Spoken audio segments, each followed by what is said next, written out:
Hello, geometry students. This is lesson 52. Our objective for today are what are the properties of rectangles, rhombuses, and squares. And these are all quadrilaterals, and there's other quadrilaterals, but these are the four we're focusing on. And these are the different theorems or properties that we need to kind of know and work with. So the first one says properties of a rectangle are congruent diagonals. The diagonals of a rectangle are congruent. So this length PR is going to be the same length as SQ. And then also, since this is a parallelogram, remember that they bisect each other. So this length is the same as this one, that one's the same as that one. So really, all four of those lengths are the same. All right, properties of rhombuses. Since the diagonals of a rhombus are perpendicular, so this line is perpendicular to that line. And then again, since the rhombus is a parallelogram, this length is the same as that one. That length is the same as that one. So they bisect each other. And remember, they also cut those angles in half. And that's actually where we get to here. It says each diagonal of a rhombus bisect opposite angles.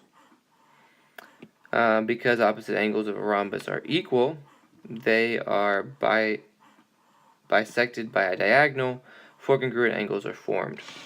So pretty much what that said is this angle, this whole angle, 1 plus 2, is bisected by this diagonal. And then since this angle is the same as that angle, whenever it bisects it, all four of these are the same. 1, 2, 5, and 6 are all congruent to each other. And likewise, 3, 4, 7, and 8 are all congruent to each other. Something else you also might note is that in each triangle, remember, this is a right triangle because of this property up here. I would know angle 4 and 5 are what we call complementary because they add up to 90, right? Because all three of them add up to 180. And we're going to use that here in just a minute. Alright, so this is example 2. It says use the property of diagonals of a rhombus. It says this is a rhombus. Find the measure of each angle. So we're looking for EBC. EBC. So we're looking for that angle right there. Well, that's what I just mentioned. This is a right angle right here. So for this triangle, I know this angle and this angle are going to add up to 90. So I'm going to say 3x plus 12 plus x plus 10 is going to equal to 90. So it's going to be 4x plus 22 is equal to 90. Subtract 22. You get 4x is equal to 68. Dividing by 4, you get x is equal to 17. Now that's not the answer because it says find the measure of each angle. So then I need to plug that back in to this. So I'm going to say 3 times x, which is 17, plus 12.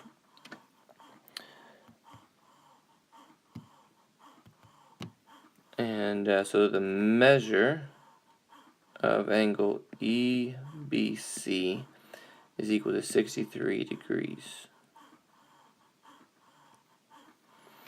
Alright, part B, I'm doing in blue, is the measure of angle ECD.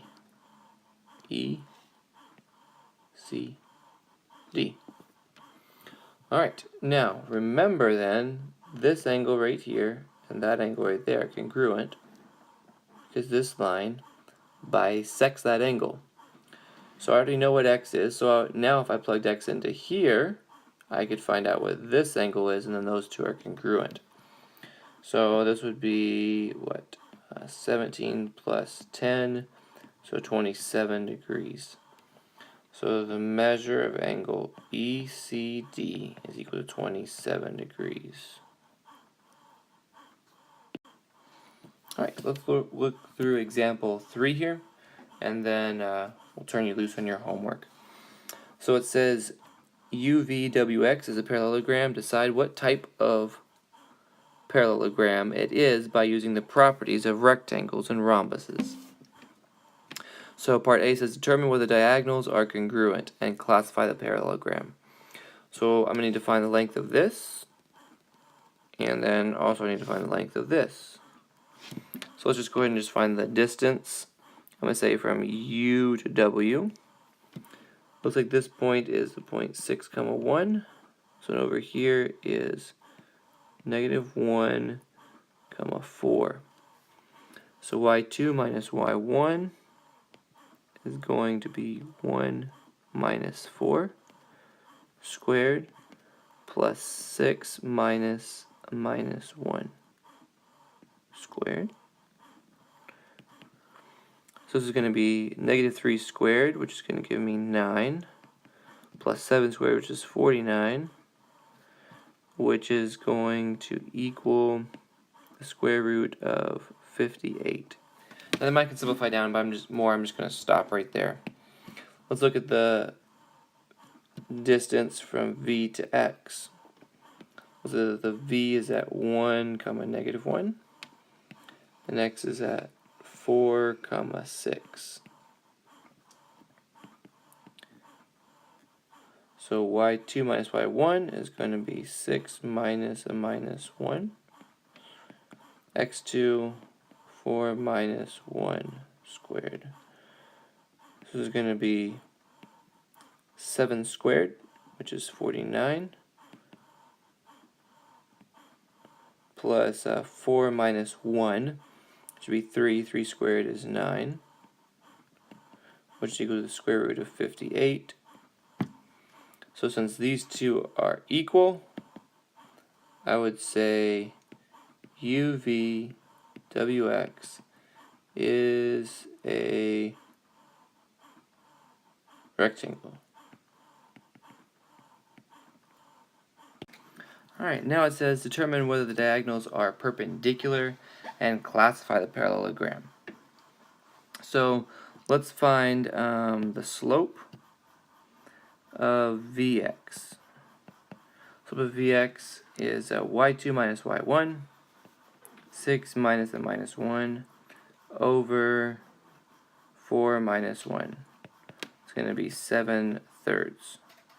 Let's find the slope of UW.